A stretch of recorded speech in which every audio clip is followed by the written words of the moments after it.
Bismillahirrahmanirrahim. Assalamualaikum warahmatullahi wabarakatuh. Kembali lagi ke channel Edupedia Dodi. Kembali lagi dengan saya Dodi Setiawan Santoso selaku guru pengampu dan juga pemateri pada video kali ini. Oke, bagaimana kabarnya? Saya harap semuanya baik-baik saja. Pada pertemuan yang baik ini kita akan melanjutkan dari materi yang telah kita bahas pada video sebelumnya, yaitu terkait dengan teks prosedur.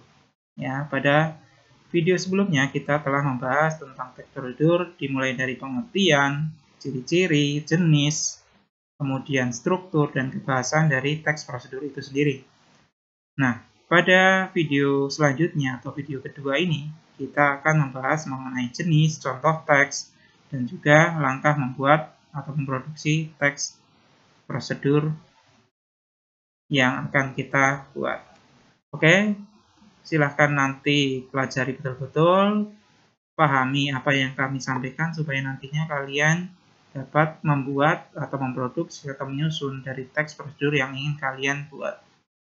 Oke, lanjut ke materi. Sebelum kita lanjut ke materi yang inti, yaitu tentang langkah-langkah pembuatan teks prosedur, ada baiknya kita mereview ulang atas apa yang telah kita baca atau pahami di video sebelumnya. Di video sebelumnya kita telah membahas mengenai pengertian dari teks prosedur. Nah, kita bahas ulang pada video yang selanjutnya ini. Jadi, teks prosedur itu adalah teks yang berisi langkah-langkah suatu aktivitas atau kegiatan untuk menyelesaikan suatu pekerjaan. Nah, teks prosedur ini biasanya dibutuhkan sebagai panduan atau sebagai acuan bagi seseorang untuk membuat atau menyusun sesuatu. Lanjut ke materi yang selanjutnya, yaitu tentang jenis teks prosedur. Nah, ini sudah kita bahas pada video sebelumnya. Jenis teks prosedur itu ada 3. Yang pertama, teks prosedur sederhana. Yang dinamakan sederhana pasti lebih praktis, ya. Jadi, teks prosedur sederhana ini hanya berisi 2 atau 3 langkah saja. Sebagai contoh, ini teks prosedur untuk mengoperasikan setrika. Nah, dalam mengoperasikan setrika ini biasanya hanya ada beberapa langkah saja dan kita sukses untuk mengoperasikan setrikanya. Beda dengan contoh yang kedua, yaitu tentang teks prosedur kompleks. Nah, lebih kompleks, lebih banyak. Nah, jadi teks prosedur kompleks ini terdiri atas banyak langkah atau jenjang untuk tiap tahapannya. Sebagai contoh, prosedur pembayaran tilang oleh polisi. Nah, ketika kita ingin membayar tilang, pastinya banyak sekali prosedur yang harus kita lakukan. Kemudian yang ketiga ini beda lagi dari antara yang pertama dan kedua. Nah, teks prosedur yang jenis ketiga ini beda lagi. Nah, untuk teks prosedur protokol, nah ini yang ketiga, ini untuk langkah-langkahnya ini bisa dibolak-balik, tapi tujuannya tetap bisa tercapai. Sebagai contoh, cara memasak mie instan. Nah, bedanya ini teks prosedur protokol dengan kompleks. Kalau prosedur kompleks ini tidak bisa dibolak-balik. Ini sama halnya dengan sederhana. Kalau dibolak-balik, maka tidak akan mencapai tujuan yang diharapkan.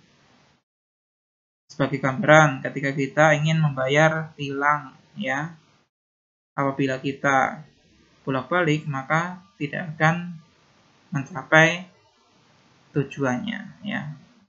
Beda lagi dengan yang cara memasak mie instan. Nah, ini bisa kita bolak-balik. Oke, itu tadi pembahasan tentang pengertian dan juga jenis. Nah, itu sebagai acuan dalam menyusun teks prosedur yang nantinya ini kaitannya dengan langkah-langkah membuat atau menyusun atau memproduksi dari teks prosedur. Nah, kita lanjut ke materi yang inti.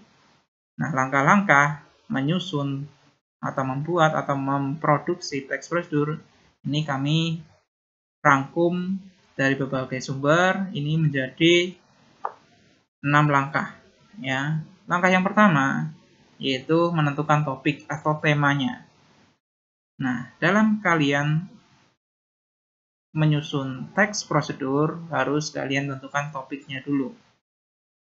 topik ini sebagai contohnya, topik atau temanya yaitu tentang minuman. Nah, di dalam minuman itu banyak sekali jenisnya. Mungkin kalian ingin bikin es teh atau mungkin apapun itu. Nah, ini topik atau temanya adalah tentang minuman. Tema yang lain bisa makanan atau mungkin yang lain. Jadi tentukan dulu topiknya, kemudian lanjut ke langkah yang kedua. Langkah yang kedua yaitu mengumpulkan sumber informasi. Ketika topik sudah kita tentukan, langkah yang selanjutnya yaitu mengumpulkan sumber informasi yang nantinya ini akan disampaikan dalam langkah-langkah yang akan kita berikan pada teks prosedur yang kita tuliskan. Cara mengumpulkannya, nah ini bisa dengan cara dari internet, dari bertanya ke narasumber, semisal keluarga kita, ya itu bisa jadi narasumber atau mungkin orang lain, atau mungkin diri kita, ya itu juga bisa menjadi sumber informasi. Makanya langkah yang kedua itu mengumpulkan sumber informasi, ya.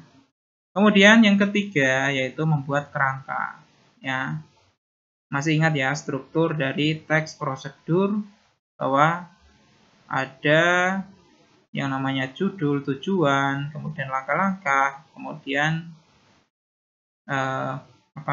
kesimpulan, ya. Nah, kalian harus membuat kerangkanya dulu yang ingin kalian buat, ya. Yang ingin nanti kalian bahas di dalam teks prosedur yang ingin dibahas. Kemudian yang keempat yaitu mengembangkan paragraf. Dari kerangka yang sudah kalian tentukan, itu kembangkanlah dari setiap kerangkanya sehingga membentuk teks prosedur. Jadi langkah yang kelima yaitu menyusun teks prosedur. Kemudian langkah yang keenam, melakukan pengecekan sekaligus revisi sebelum dipublikasikan. Barangkali ketika kalian menulis ada beberapa tulisan yang sekiranya tidak paham ketika dibaca oleh pembaca, makanya kalian perlu cek dan juga revisi sebelum dipublikasikan supaya nantinya apa yang kalian sampaikan ini sampai kepada pembaca atau mungkin pendengar atau mungkin penonton dari yang teks yang kalian tulis, ya. Oke, terima kasih sudah menonton video ini. Jangan lupa like, comment, share, dan subscribe. Dan sampai jumpa di pertemuan atau video selanjutnya. Jangan lupa tetap jaga kondisi. Sekian dari kami. Wassalamualaikum warahmatullahi wabarakatuh.